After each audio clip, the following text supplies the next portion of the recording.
Welcome to This Explainer. Today, we're pulling apart the Roman machine, digging into the complex systems that kept this empire humming for a solid 1,000 years. So, how does an empire that lasts for 1,000 years actually, run? It's easy to just picture the emperors and the legions, right? But what was really going on? What was the machinery humming just beneath the surface? Let's dive into those interlocking systems that kept the whole thing going for a millennium. All right, here's how we're going to break it down. We'll explore this incredible machine piece by piece. We'll start with its most basic fuel source and then trace how that energy flows through the whole system, seeing how each part fed the next in this powerful, self-sustaining cycle. Okay, so let's start at the very beginning. The most fundamental input, the thing that made everything else possible, was a vast and frankly brutal system of human enslavement. You really can't understate this. It was the absolute foundation the entire imperial structure was built on. There wasn't just one single path into slavery. The empire was like this giant engine, and it just consumed human labor from all directions. I mean, sure, war captives were a huge source, and so were children born to enslaved mothers. But it went way beyond that. Countless others fell into bondage through kidnapping, abandonment, or even being sold by their own family. This was a practice rooted in a concept called patria potestas, which basically gave the father absolute power over his household. Just look at this number, 10,000. That's how many human beings could be sold in a single day at just one market, the market of Delos. I mean, let that sink in. This wasn't some fringe activity happening in the shadows. No, this was an industrial-scale operation, and it was fueling the entire imperial economy.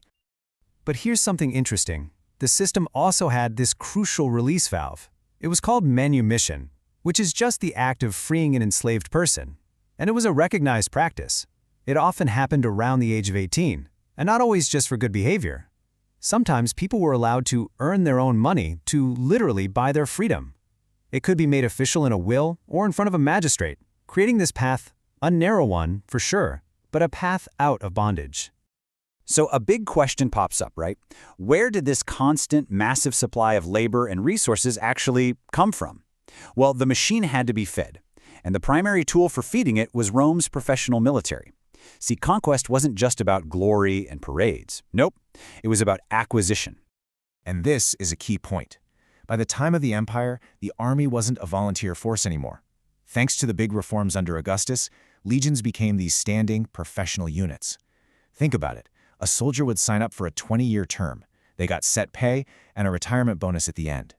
What this did was create a permanent, highly trained force that was loyal directly to the state.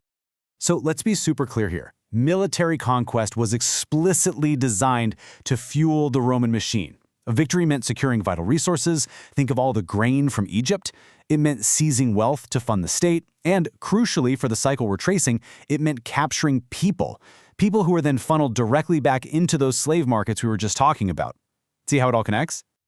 Okay, so this constant flow of resources and labor coming from all that conquering, well, it fueled a massive and incredibly intricate economic system. It basically connected the entire Mediterranean world, turning it into one big functioning unit. Everyone talks about Roman roads, right? And they were amazing, for sure. But the Mediterranean Sea was the empire's true economic highway. It was just so much cheaper to move goods by water. That's why ports like Ostia, the main port for Rome, were absolutely vital. This is how grain from Egypt could feed the capital, and how Italian workshops could ship their wine and olive oil all over the place. And check this out, because this perfectly shows how one part of the machine forced another part to evolve. Remember that new professional army we just talked about? Well, those soldiers needed to get paid, reliably and on time. The old system of taxing just wasn't going to cut it. It was based on private contractors, the publicani, and it was famously corrupt and super unpredictable. So, what did Augustus do? He professionalized it. He created a whole civil service of imperial officials to collect a more standardized wealth and poll tax. He basically moved from a chaotic, profit-driven mess to a precise system designed to reliably fund his military and the state. It's brilliant, really. All right, so we've built the machine. It's funded by conquest and a professional tax system. Now, let's look at what it produced. We're going to talk about its most famous and politically powerful output, mass entertainment. And this was all designed to manage the population of Rome itself. And honestly, is there any greater symbol of this than the Colosseum? Just think about it. It could seat 50,000 spectators. This wasn't just a building. It was a massive monument to imperial power. It was a venue for spectacles on a scale the world had literally never seen before. So who were the stars of these shows? The gladiators. And they were actually a pretty diverse group. Yes, some were volunteers, but a huge number were enslaved people who were forced into it. They were trained in these special schools by a manager called a lanista. But here's where the movies get it wrong. These fighters were valuable assets. They usually only fought a few times a year, and the matches didn't always end in death. This inscription right here, though, from an ancient mosaic, this captures the brutal reality of the arena. It's basically a box score from the ancient world, telling us the final outcome of a fight. Astyanax was victorious, Caliendio was killed. And see that little O next to Caliendio's name? That's most likely a symbol for the Greek letter theta, which stands for thanatos, death. And what's so incredible is that the whole mosaic tells the complete story. It's like an action sequence frozen in stone. So you can see Caliendo, he's the rotarius or net fighter, and he actually nets his opponent Astyanax at first. But then the tables turn. Caliendo thrusts with his trident and he misses. Astyanax wounds him, and then, even though he tries to surrender, the final verdict is death. The whole story is right there. But you gotta understand, these games were so much more than just simple blood sport. They were a key part of a very calculated political strategy. You've probably heard the phrase bread and circuses, right? Well, this is where it comes from. It's talking about the state's policy of providing free grain, that was called the annona, along with these epic public games.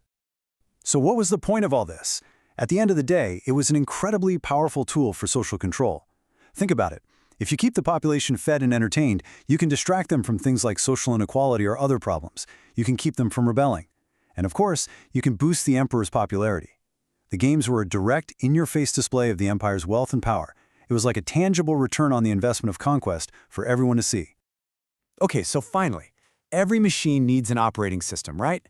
So let's take a quick look at the cultural software that ran on all this complex hardware we've been talking about.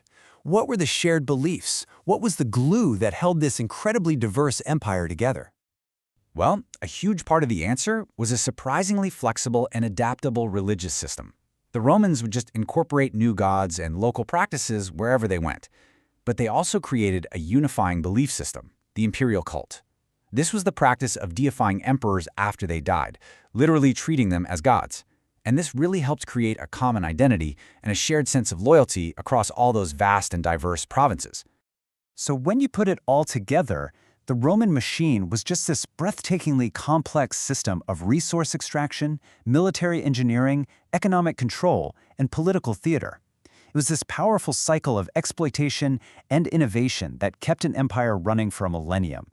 And it really leaves you wondering, doesn't it? Empires rise and fall, but do their systems ever truly disappear? You have to ask, what are the legacies of these systems, the ways we organize labor, power, and spectacle in our own world today?